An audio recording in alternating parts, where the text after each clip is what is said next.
Hi, welcome to another video of the Target Individual Program, the Target Individual Experience. My webcam is acting up, as you can see. So what I'm going to do, I'm going to have to turn it off, and I'm going to do the video uh, most likely without it. If I do put it back on, it's just going to be for very brief, just to maybe show something that I want to show, like maybe the hand signals the person we're using and so forth. So after I did the last video, not the one that I just put up there, I was going to hold that video, but I decided to release it because I think it's important that people understand, what has been happening to me, how they've been using Pam, my two youngest mother, and also that if she's in any kind of trouble with these people, to expose it. Okay, because maybe she can't do it herself, or maybe they might have manipulated her and have something on her and is using it to get her to participate in my targeting, and the NYPD is directly involved. Okay, I've been saying this for years. I've shown you videos with police officers, okay, basically criminally harassing and intimidating me. And so, the way things have been happening the past 2 months, draw some big red flags. And, I had to dig deep. But, it is what it is. Okay. And I think, because in this program, they try to set you up if they're successful, particularly with, I hear women TI talk about this, is that they'll try to use them as prostitutes, as sex slaves, and so forth. And it's totally believable because you've read stories. At least I hope you read stories about police officers engaging in sex trafficking, and also uh, involvement in prostitution rings. Okay, so and also uh, making you become dependent on drugs, right? So they introduce you to drugs, again, to use it as a tool to control you and to destroy your life. All right. So enough about that. Let's move on to what I was going to talk about. So Saturday, I ended up going to the hospital because I fainted. During the afternoon, I felt like I had to go to the bathroom to take a number two. Sat down on the toilet, nothing came out. I just did like a little push, nothing too strenuous. I got up, opened the bathroom door, walked out in the hallway, and blacked out. I woke up minutes later on the floor, uh, disorientated.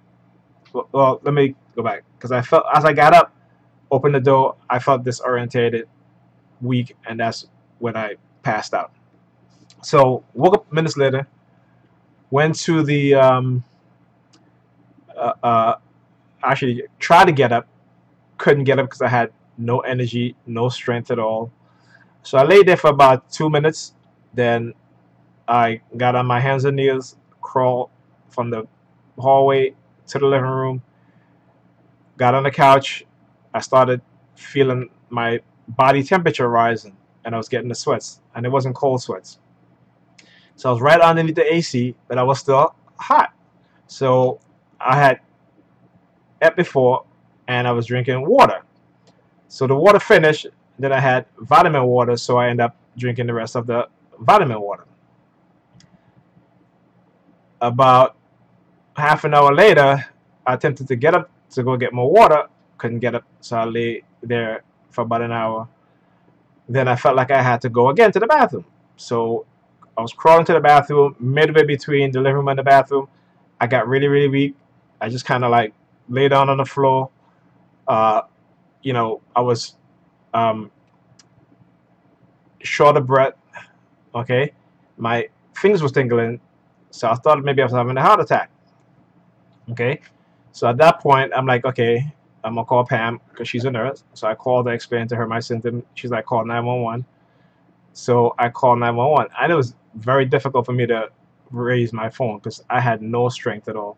I literally had to just tilt the phone, use one hand to uh, dial her number and dial 911.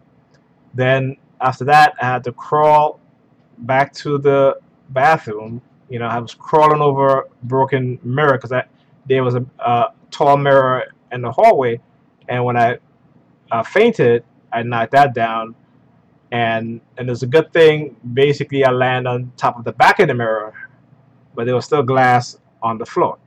So I had to crawl back over the glass by crawling on the back of the mirror. Got to the bathroom, sat down, and I just started sweating profusely. Like my temperature rose. I started sweating as if I was running a marathon, right, in 95-degree weather. That's how sweaty I was. So I had to take a towel, wipe myself off, and then I finally went. And I went like 3 times. It was just water and black like tar and very sticky. After that, I crawled back to the living room, to the midway point between the hallway and the bathroom, where I got my clothes, had to lay on the ground, put it on, and then I waited for like 10 minutes. I felt a little better. I was able to get up, still disorientated though. You know, turn off the lights and stuff like that, and got out the door, took the elevator down, and just when I came out of the building, the ambulance showed up. They looked at me and they were like, okay, we got to get the stretcher. So they put me on the stretcher. They was asking me what happened. I told them.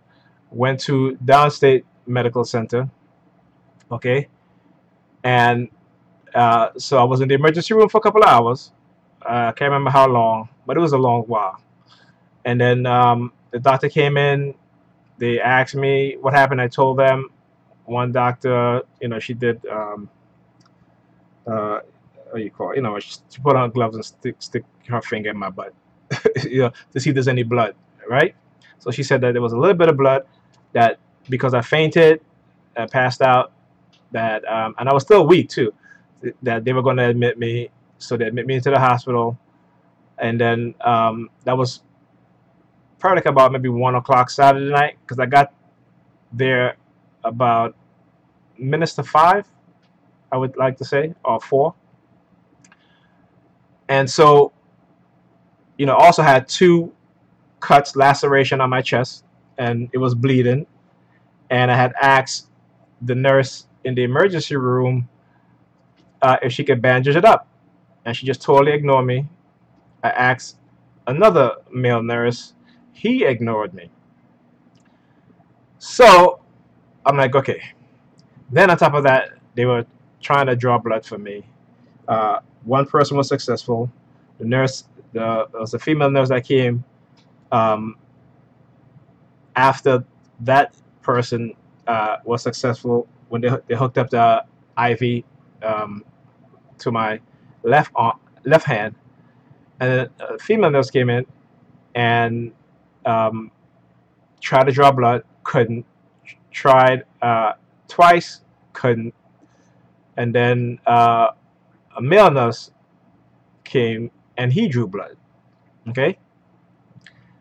So next, the doctor said that he wanted another IV in my other hand, and the nurse, the female nurse, she was from Eastern Europe.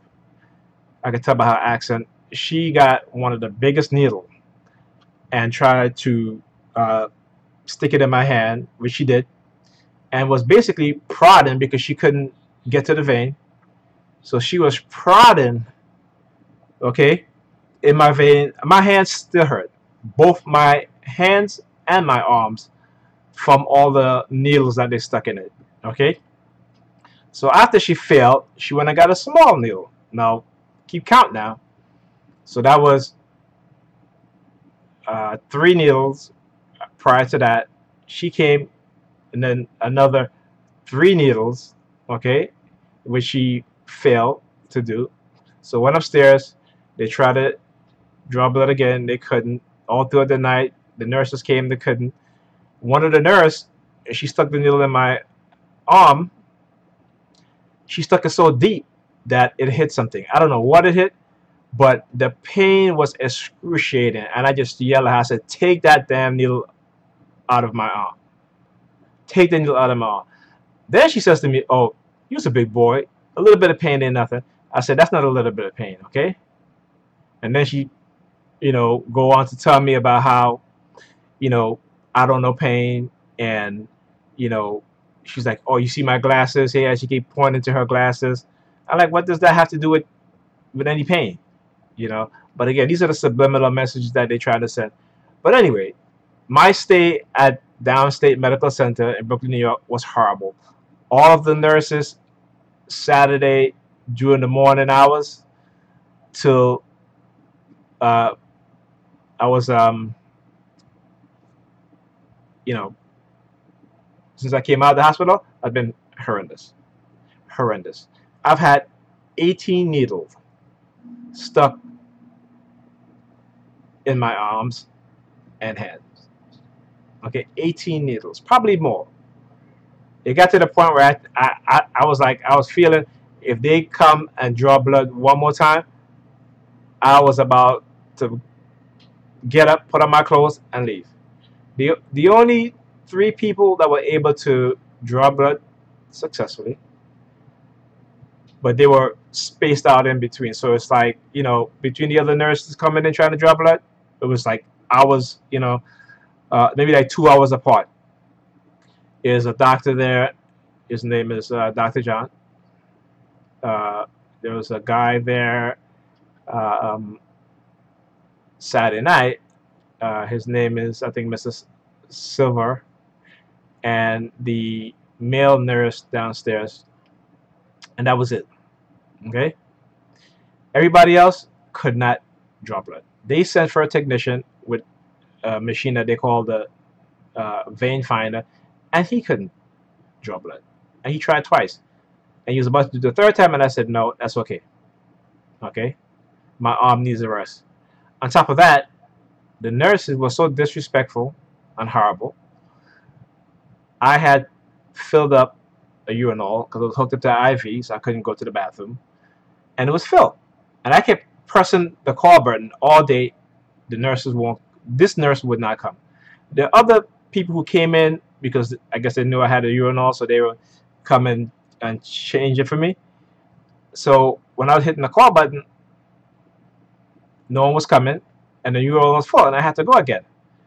So I had to, you know, drag the IV machine, stuck my head out the door, and I called the nurse, right? And I said to her, "My urinal is full." I had it in my hand, and she was like, "Well, what do you want me to do with that?" And I said, "Well, you're the nurse." And she was like, "Well, put it on the floor." So I put it on the floor, right?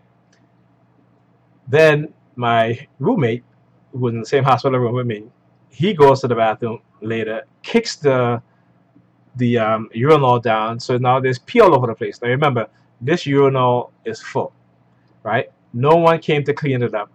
He had to clean it up, and I was sleeping. When I woke up, he was cleaning it up, and I was like, he kept saying somebody pissed on the floor or such and such, and I said, I had to put a urinal there because the nurse has said for me to put it there, right? So then on top of that, the next nurse came, right? Remember now, this is about an hour later, and I asked her, I said, I don't have a urinal. Can you please bring one for me? She said, "Okay, I'll be right back." Half an hour passed. She never came back.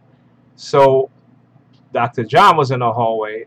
I stuck my head out again, and I asked him if he can get me a urinal, and he went and he got me a urinal.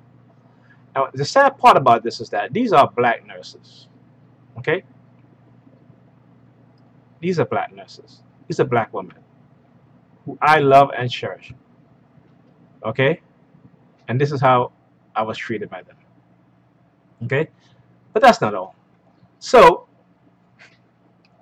the next morning, which was Monday, because I actually let me go. So the doctors came and they told me. I told them. They asked me what medicine I'm taking. I told them. They said that it could be a tearing in the upper stomach area, and so they told me to no longer take that prescribed pain medicine, and also they scheduled me for endoscopy, right?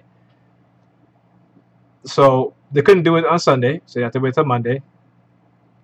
And then they told me I couldn't have anything after 12 o'clock Sunday night. So they brought dinner, cause they put me in a liquid diet. So they brought dinner at about 6:30, and it was just like Jello, juice, water. So I was starved. Remember, I have not eaten anything since since before I fainted. So it's going on almost 24 hours. And so Monday, the schedule for Monday, and they didn't give you a time or anything like that. Another doctor came in the morning, and he was like, well, they usually schedule it early. I don't know why, what have you. But again, this is what they do, and we will talk about this. And so finally, they did it. This was in the afternoon, Monday afternoon. And then, I went home, right? So let's talk about these things that I experienced, okay? These sort of what they call administrative manipulation, psychological manipulation used to manipulate or deceive people, okay? So we're talking about delayed tactics, right? So they delayed me in the emergency room because they had to set the stage to which floor I'm on. On top of that, they put me in a room with an older Caucasian gentleman who was constantly talking to himself. Okay, and remember I showed you guys videos of how they will send, people who are mentally ill around me constantly talking to themselves? Well, this is what they did at the hospital. Okay, and so when I'm on the phone talking to someone, I'm telling them what happened, that when I pooped, it was black and everything. He repeated, he's like, I don't know why my poop is black. I used the toilet and my poop is black. I mean, it's just ridiculous. But this is what they do. And he was constantly talking all night, all day. Right? And then when he finally goes to sleep and I'm talking, he's like, can you keep it down? I'm trying to sleep. All the while, I know he was a plant. Okay? But again, they have to make shit look legitimate. So I know he was a plant because he was targeting me the whole time, including the nurses and the doctors. Okay? So that was what's happening. And then on top of that, on Monday, during the morning, I asked, they bought me 2 urinals, and I used one of them, and it had a hole on it. And I had the urinal on the table, and pee just leaked all over the table. Okay? And I posted everything on Facebook, right? To let people know exactly what's going on at Downstate Hospital. And the funny thing? On Monday, this happened after they gave me the leaky urinal, but the assistant director of nurses came, and I went to call someone to ask them if they can get someone to come and clean up the pee. And so I said to him, is there anybody I can talk to because I need to file a complaint? And he said, me. He gave me his card. He's the the assistant director of nurses at Downstate Medical Center. I explained to him what happened to me, and he was just astonished. He couldn't believe it. So he said to me, he said, listen, I'm gonna make sure that you're treated with respect, okay? And so I also called him. I said, can you also check to see if my call button is working, because I keep calling the nurses and no one would come. So he went and he pressed the button, and guess who comes flying in? But the same nurse that on Sunday told me to put the urinal on the floor. Okay, she comes in there like that. So the call button was working. They were just ignoring me. Okay, so this is what I mean. When I was talking to the assistant director, and then I was speaking to a doctor, like literally you could like there's water was swelling up in my eye, because I was treated so horrible by these people. Okay, and the psychological targeting, right? Trying to send me a subliminal message about uh, if I go into surgery that I'll never wake back up and stuff. And it wasn't surgery; it was just a procedure, right? That I'll never wake back up, or whatever. That they'll kill me and all the stuff, And all the stuff is to make you paranoid. And I realized what they were doing. Okay, I realized what they were doing. Okay, because if I had become paranoid and leave, right, that means that the problem that I had wouldn't be, uh, you know, um, identified and possibly fixed or cured. And so I was like, well, you know what? They're going to kill me. They're going to kill me. Okay? And if they do, people watch my video, they know exactly who did it. Okay? And so, that's how it was. And I was so happy to get out of there. I was so glad to actually have food. My sister, my brother came. My sister bought me a sandwich, you know. And so it was a horrible experience, But again, this is what they do. So the delay tactics keeping me downstairs in the emergency room for so long to basically set up their skits or their scenario or their theater when we got to the floor that I was on, right? And then, I'm not going to talk about the fronts.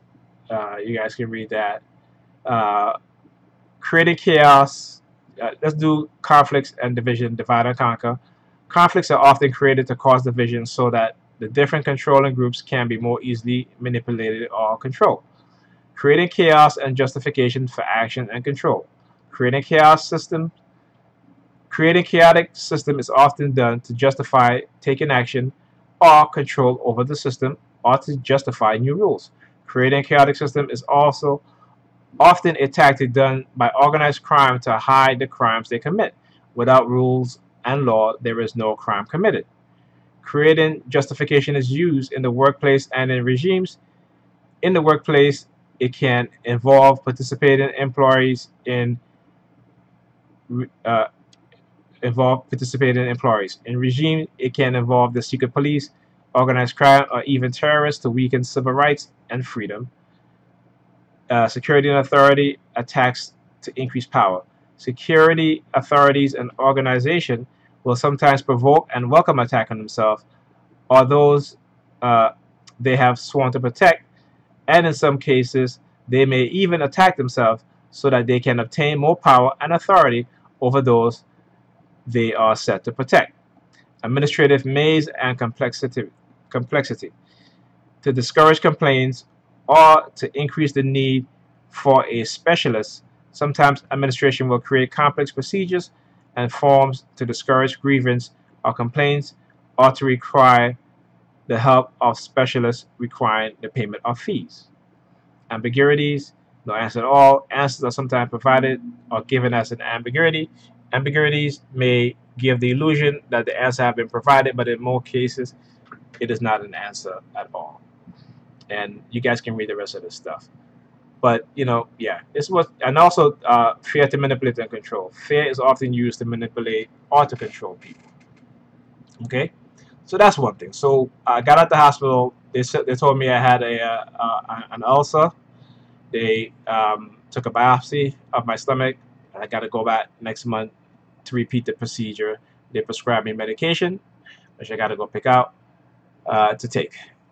Also, good news is that I started school today, finally, and I almost forgot.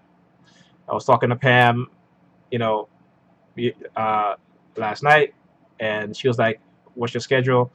And I gave her my schedule. I looked online. I was like, "Oh shoot!" I was like, "I got school in the morning." So look, even though the situation between me and Pam is not ideal, she's still the mother of my children. I don't want to see her hurt, and I know what these people are doing. I'm trying to warn her, but because of her mentality and her not believing me, and I listen, I know for a fact that they, possibly may have drugged her or got her hooked on some type of drug or something like that. Because like I said, when I started to dig, I found some stuff that's just like unbelievable. Taking Uber rides, early morning, 4 a.m. from her apartment from here to a hotel on 35th Street in Manhattan. Another 4 a.m. Uber to 23rd Street by the FDR Drive. You know, uh, late night Ubers to train station, close to train stations in East New York. You know, it's a whole bunch of stuff that's going on. And I keep asking. I said, "Hey, is everything okay?" And I said, "Hey, are you seeing anybody?" She's like, "No." So. I mean, you know, we're not together, but you know, she was like, we can be friends. I was like, well, you've been acting strange. So if you see somebody, let me know. That means that, you know what I'm saying? I can go home, you come and get, but she doesn't want that. She wants me to be here taking care of the kids while she go out and have her thing also. But again, that's all part of manipulation. And that's how they have her thinking. Okay. So, I'm keeping it peaceful, even though I found out all these things. I still love her.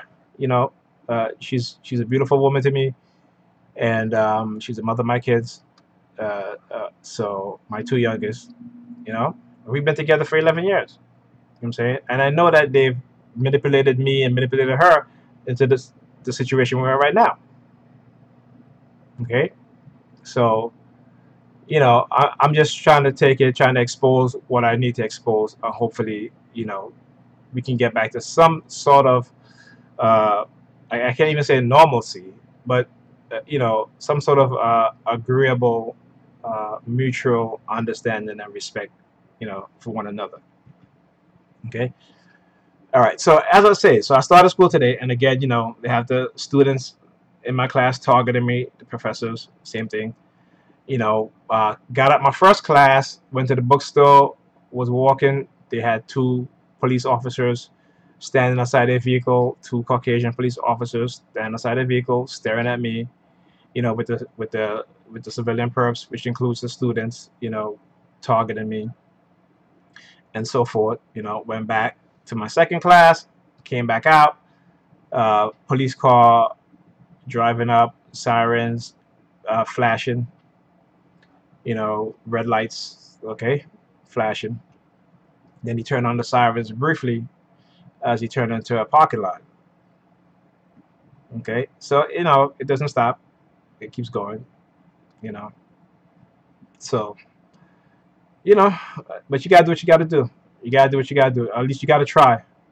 Okay, because if I mean, when they target us, we're only one person against, hundreds, possibly thousands of, passive aggressive people. Okay, who feel that they can do whatever they want to do to you because those in the authoritative position will not do anything to them and are in fact encouraging them and are controlling them to do these things. Okay, so but at least I'm in school. I got to get the books. It's very expensive. Tomorrow I got to go see about my financial aid because I definitely will not be able to purchase any books until next month. And and the books are expensive. They are expensive. Okay, this is computer engineering, so it's a lot. All right. Now I talked about my package, right? So they still haven't delivered my package. I ordered the package. I ordered the items uh, 2 Sundays ago, 2 Saturdays ago, and still haven't gotten it. And every time I check the tracking from USPS, you see what it says here? Let me see if you guys can see. Yeah. So you see what it says here? It says August 22nd, 2019 at 5:46 a.m. Departed shipping partner facility, UPS awaiting items. Now I spoke to a customer service at the USPS, and she told me she said to me, "That's the post office on Church Avenue, right here in Brooklyn, Church and Bedford." And I said, "Yeah." And she's like, "I'm sorry you're going through this because you're not the only one." She said, "We get a lot of calls from people complaining about that post office." I said, "Yeah, I'm one of them. I am one of them." So they have the package. They haven't even updated it. She said, "Well, I spoke to her yesterday. She said they should have updated it already." Okay, So they didn't update it yesterday. They didn't update it today. So she said, give them till Wednesday, and then call back and see what's happening. But again, this is what they do. This is retaliation, delay tactic. You know, because right now there's no way for me to even track the package, right? Because all it says is that it departed shipping partner facility and USPS awaiting them. So I have no idea where the package is. Even is there, but she says she thinks it's there. It's probably just on a what do you call it? Um, anyway, I forgot the word. Right? But she's like they have to break it down or have you. But she said they should have done that already because she said it's been a few days and they should have at least updated it. So yeah, I'm still waiting for my package. Okay, but again, this is the mail. And again, you read about Coercive Pro. These type of delay tactics or missing or damaged mail is um, you know a regular thing, and all these things have happened to me. Mail has been destroyed, packages missing, and not just from the USPS, but also laser ship. Okay, the 2 times I've ordered from Walmart and they shipped it through laser ship, my package disappeared. They couldn't find it. Okay, so yeah, this is what's happening. And again, I talk about ZZ Zoom, okay, which is a big part of what's happening to us as target individual, right? And um, and it talks about these governments uh, who've created these technologies and also involving civilians in the harassment, the destruction of an individual. Okay, and so this is, uh, so what is it? So Zeng is a German word pronounced Zersetzung, referring to special tactics used by the East German secret police, the Stasi, against internal enemies of the state, as historian Herbertus can be explained. A net of spies was really broad. In nearly every institution, even in the churches or in West Germany, there were many of them. I remember telling a leading Stasi officers, if you had sent an informant to me, I would surely have recognized him. His answer was, we don't send anyone. We took those who were around you. And in fact, 2 of my best friends reported about me to the Stasis. Not only in my case, informers were very close. For example, Vera Langsfeld, another leading dissident, in her case, it was her husband who spied on her. A famous writer was betrayed by his brother. This reminds me of the novel 1984 by George Orwell, where the only apparent trustable person was an informer. The East Germans knew, of course, they were surrounded by informers in a totalitarian regime that created mistrust and a state of widespread fear.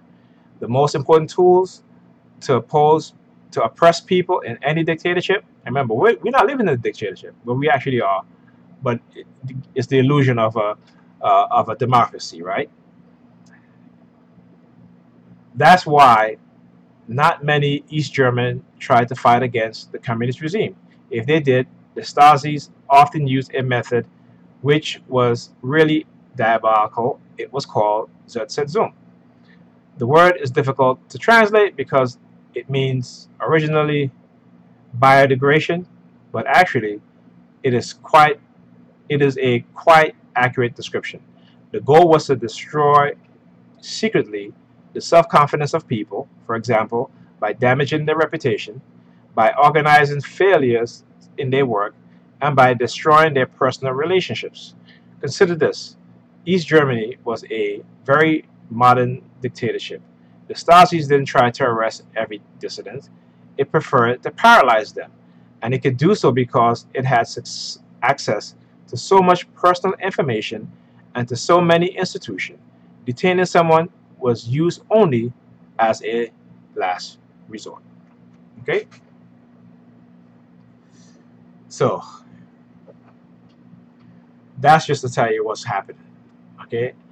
And on top of that, non-consensual human experimentation, illegal microchipping on top of that. Okay?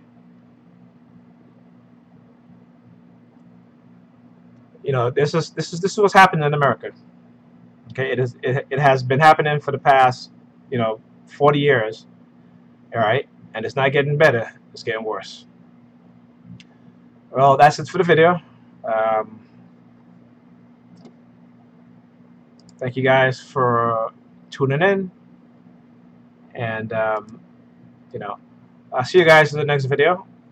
Let you guys know what's happening, in school, and what's going on with my targeting, what's going on with me and Pam, and interesting. Yeah, I didn't mention this, but I was talking to another TI last Friday, and we were talking about relationships, and I mentioned to him about my ex-fiance.